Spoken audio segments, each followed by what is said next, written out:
They arrived at the venue right on time. Magsisimula pa lang ang event nang dumating sina Althea at Dominic sa malaking hall ng isa sa pinakamalaking hotel sa probinsya nila. The said reunion was sponsored by a certain successful businessman. Narinig niya sa coordinator ng reunion na malapit sa puso ng businessman ng lugar nila, kaya itong nag-sponsor ng lahat ng expenses sa reunion. Napakayaman naman ang businessman na yun, pero may mas yayaman pa kaya sa asawa niya? Marami pa nga siyang hindi alam tungkol sa asawa niya, pero base sa mga kwento ni Maris ay mukhang hindi naman masama ang negosyo ng asawa. Lalabas muna ako, kakausapin ko lang si Diego. Paalam ng asawa nang maihatid siya sa mesa nila, napatango na lang siya. Ayaw niyang maiwan na mag-isa pero mukhang mahalaga ang sasabihin nito sa bodyguard. Diego has a phone and so her husband, but he chose to talk to Diego personally. It must be so important. Naiwan siya na nakatanaw sa iba pang naroon. Sinubukan niyang kilalanin ang mga nasa paligid niya. Ang iba ay hindi niya maalala ang mukha, but those faces who teased her before are the ones she can't forget. Is that Althea? Narinig niyang bulalas ng isang babae sa kanan niya. Kasunod noon ay ang paglapit ng iba pang mga naroon sa kanya. 5 women sat in their table with her. It really is Althea. Akala ko nagbibiro lang si Marga at Mandy na nagbalik sa lugar natin ang dakilang anak ng bababang ina rito. Totoo nga pala talaga. Nagtawanan ang mga ito.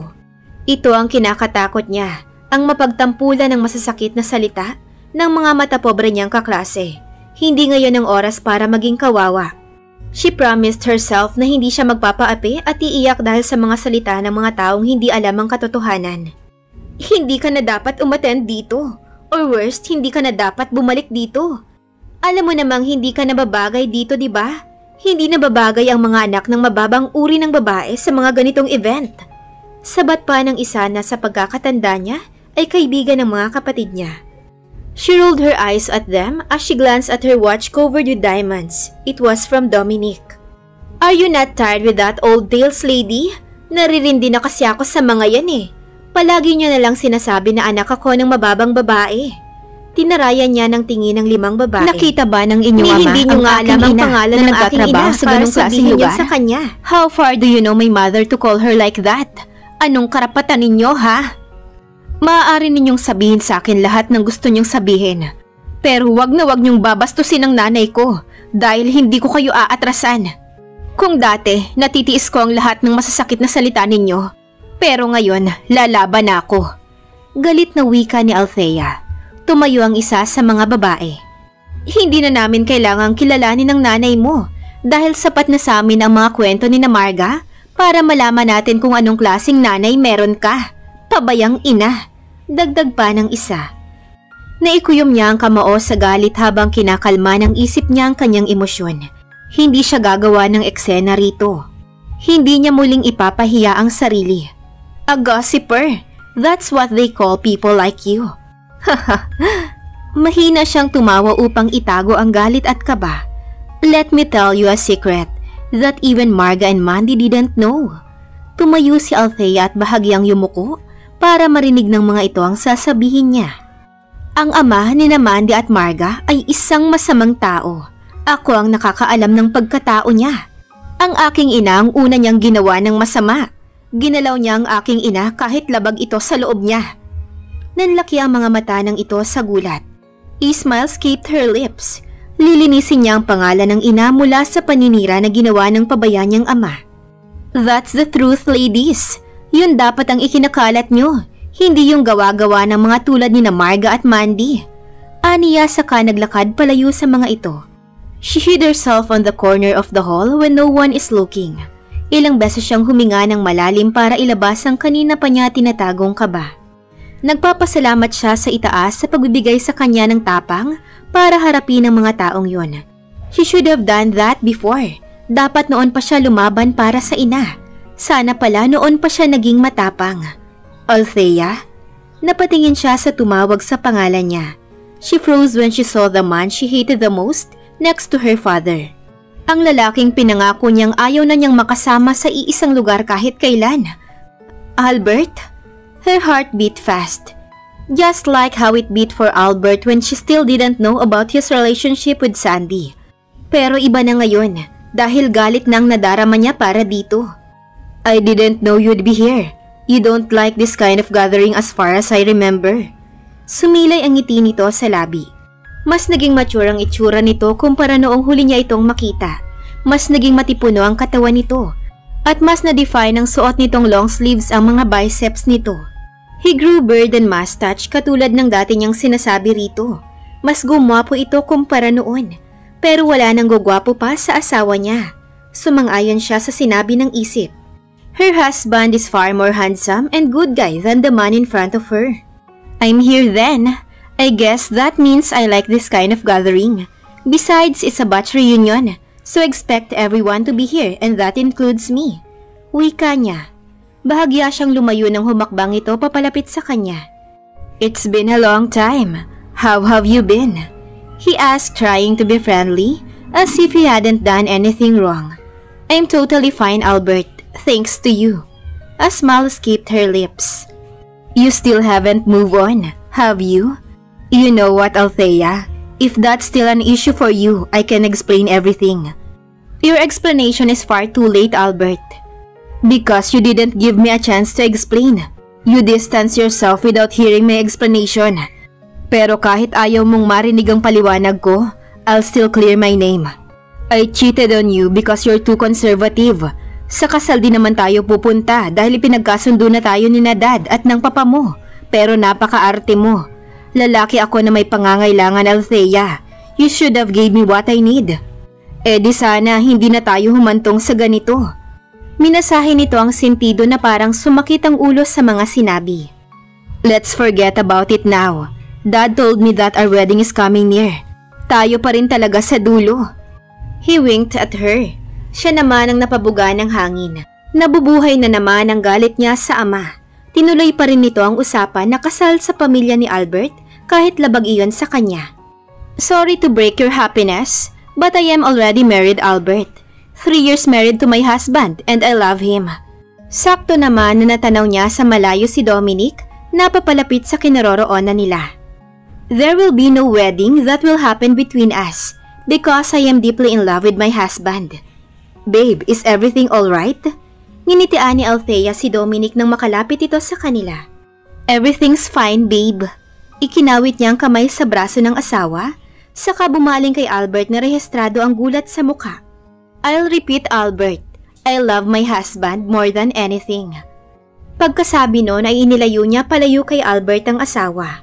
Nagtungo sila sa table at doon niya hinarap ang naguguluhang reaksyon ng asawa. What was that? That's your ex-boyfriend, right? Yeah, he's Albert. Siya din ang pinagkasundo ni Papa sa akin. Napasimangot si Althea. Pero kahit saktan ako ni Papa, hindi ako magpapakasal sa manloloko na yun. Hindi ka na talaga makakasal doon dahil kasal ka na sa akin, Althea. At wala nang makakasakit at makakaagaw pa sa'yo sa akin. Seryoso na wika ni Dominic. That made her smile. Kahit papaano ay alam niyang hindi siya papabayaan ng asawa. Dominic is all she has.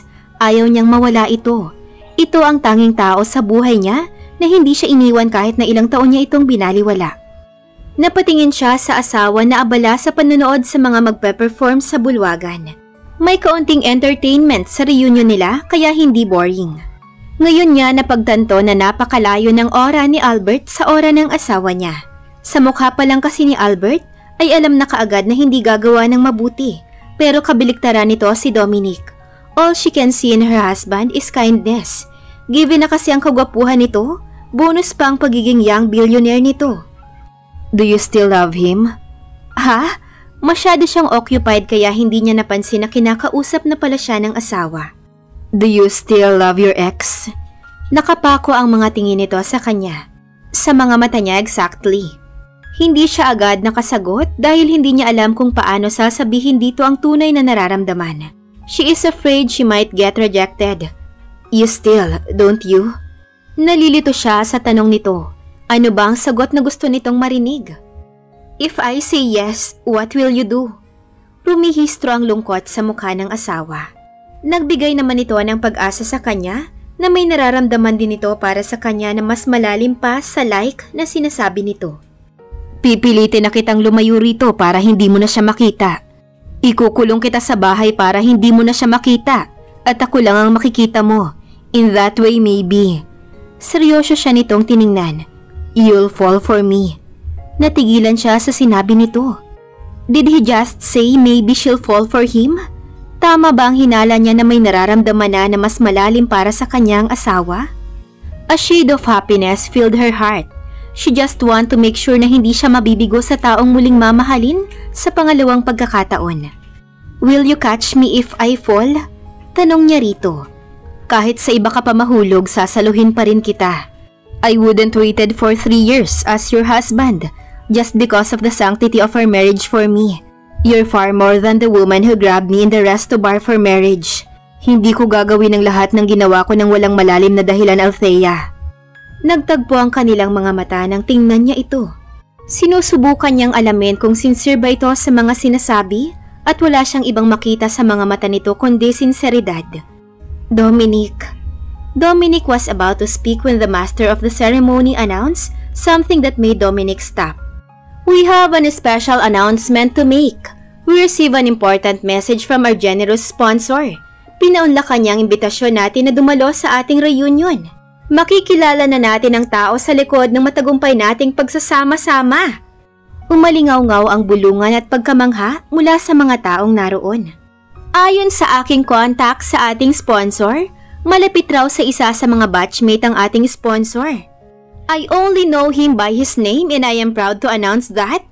Binitin ng nagsasalita ang sinasabi upang pasabikin ang mga naroon pati na rin siya. Mr. Dominic Isidro, our very own sponsor, is right here now. Let's give him a very warm round of applause. Pagkasabi ng MC ng pangalan ng sponsor, ay otomatiko siyang napalingon kay Dominic na nakangiti sa kanya, kasabay ng paghawak nito sa kanyang kamay at inalalayan siyang makatayo. Anong ibig sabihin nito? Tanong niya rito. I made your reunion possible. Wika nito na parang wala lang. Diego received a call from a certain Jade Maniego days before your father asked you to go home. Jade asked if my company could sponsor their upcoming reunion since most of my employees are from your province. Muli itong ngumiti. As far as she can remember, Jade is the coordinator of the said reunion. President ito ng kanilang batch. And you said yes? He nodded. I said yes when I learned that it will be your batch reunion. Napailing na lamang si Althea habang naglalakad sila patungo sa platform na nagsilbing stage. All eyes were on them. Ang iba ay nagulat nang makita siya na kasama ang gwapong si Dominic. Siya pala ang asawa ni Althea. Napakaswerte naman ni Althea. Napakayaman ni Mr. Isidro. Isidro? That's his mother's surname. Bakit hindi Ilakad ang ginamit nitong last name? Why Isidro, not Ilakad? The company that sponsored this reunion is my mom's company. That's why. I see. Wika na lamang ni Althea dahil nasa platform na sila at lahat na ng mga mata ay nakatuon sa kanila including Marga and Mandy, Albert and the woman he cheated with, Sandy. Narito pala si Sandy. Aniya sa sarili. Binigay ng MC ang mikropono kay Dominic, while his other hand was holding her. Ang reunion na ito ay hindi magiging posible kung hindi dahil sa babae na katabi ko. The spotlight turned to her. This woman beside me is the primary reason why my company sponsored this event without asking any penny from you. This woman shouldered all the expenses just to make everything possible. And I am pleased to introduce to you my beautiful wife, Althea Ilakad. Proud na wika pa ni Dominic. Nagpalakpakan naman ang iba habang ang iba ay nakatulala pa rin sa kanila. Nakita niya ang gulat sa mukha ni Sandy. Nagulat siguro ito na malamang may asawa na siya. Sa 3 taong walang balita sa mga ito, sigurado siya na wala ng balita ito tungkol sa kanya. Smile baby, they're all admiring you. Bulong sa kanya ng asawa. Otomatiko namang napatingin siya sa mga taong naroon na lahat nakangiti at natutuwa para sa kanya. Thank you babe. Bulong niya rito saka ikinawit ang kamay sa braso nito. Alam niyang kulang ang salita para ipakita kay Dominic ang abot langit niyang pasasalamat. Binago nito ang buhay niya. Hindi niya alam kung paano haharapin ang bukas kapag nawala ang asawa. Sa tingin niya ay mahal na talaga niya ang asawa. Hindi dahil sa yaman nito, kundi sa pagiging mabuti nitong tao at asawa sa kanya. Napagkasunduan nilang mag-asawa na magstay pa ng isang araw sa probinsya bago bumalik sa Maynila. They are enjoying their stay in the province. After batch reunion nila ng nagdaang araw, ay naging mabuti ang samahan nila ng asawa. Hindi nga niya alam kung ano ang tawag sa relasyon na meron sila. Yes, they're married, but the feelings between them is still unsure. Kaya hindi niya alam kung ano ang mga karapatan niya. What are you thinking? Niyakap siya mula sa likod ng asawa. She's staring at the horizon while plenty of thoughts kept running in her head. I'm thinking about us. Naramdaman niyang pag-amoy nito sa kanyang balik at paakyat sa kanyang batok. What about us, babe? Patuloy pa rin ito sa ginagawang paggawad ng munting halik sa kanya. He's been like that since they started to sleep in one bed. What relationship are we having right now, Dominic? Huminto ito sa ginagawa. Siya naman ay pumihit para makaharap ito. Bumaba sa baywang niya ang kamay nito habang siya naman ay ikinawit sa batok nito ang mga kamay. Mahirap kasing mag-assume kung anong meron tayo. Baka kasi mali ang iniisip ko. What are you thinking then? She took a deep breath before speaking. I think, pinutol ni Althea ang sasabihin. Tiningnan niya sa mga mata ang asawa. I've fallen for you. Mahal na kita, Dominic. Ulit niya.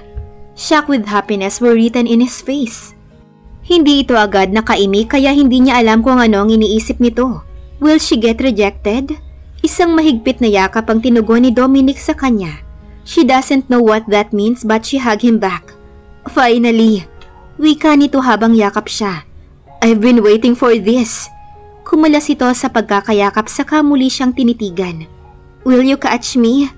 Nag-aalangan niyang tanong rito. He smiled. Sabi ko naman sa'yo, kahit sa iba ka pa mahulog, sasaluhin pa rin kita. I love you, Althea. Matagal na. At hinding-hindi ka mawawala sa puso ko. Napatanga siya rito. Matagal na? Yes, I've been loving you since the first day I saw you. I've fallen with your innocent face and strong aura. You very much remind me of my mother. Ibig sabihin, na love at first sight ka sa akin sa resto bar. Nung gabi na hilain kita para maging asawa ko? Ang tagal na nun. Ngumiti si Dominic at niyakap siya ng mahigpit.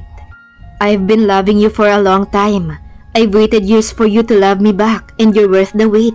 Ito na yung matagal ko nang hinihintay. Hindi siya agad nakaimik.